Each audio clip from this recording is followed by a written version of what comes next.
En signe de protestation, les députés de l'opposition, PDCI-RDA, PPACI, ainsi que les députés non inscrits, décident de ne pas participer à la cérémonie solennelle de rentrée parlementaire marquant l'ouverture de la deuxième session de l'année 2025.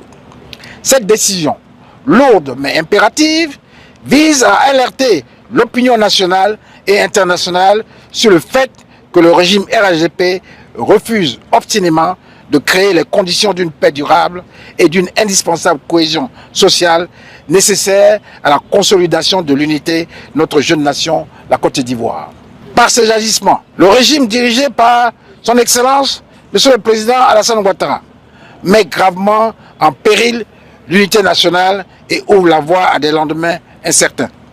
En ignorant les nombreuses alertes données par les institutions et organisations internationales, ce régime expose notre pays au drame qui avait déjà endeuillé lourdement les familles de nos compatriotes à la suite des scrutins présidentiels précédents organisés dans les mêmes conditions.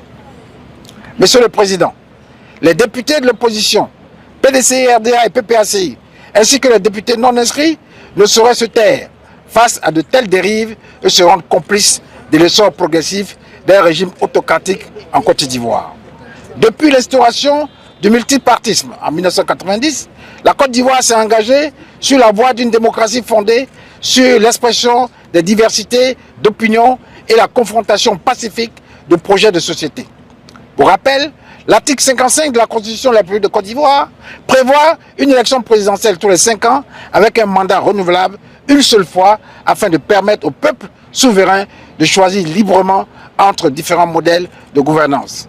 Ce processus devrait être simple, transparent, inclusif et consensuel grâce à la mise en place d'institutions électorales indépendantes, impartiales et équilibrées.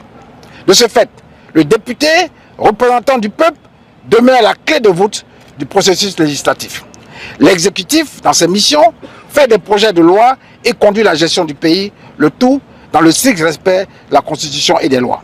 Or, en cette période électorale, le pouvoir exécutif, incarné par le RHDP, détourne régulièrement certaines lois pour en faire des instruments politiques contre ses adversaires. Loin de garantir l'état de droit, il manipule et interprète à sa guise les textes de loi pour servir ses intérêts partisans. Aujourd'hui, l'exécutif manipule les institutions essentielles du processus électoral. La CEI, les tribunaux, les forces de sécurité, le Conseil constitutionnel, afin de s'assurer une nouvelle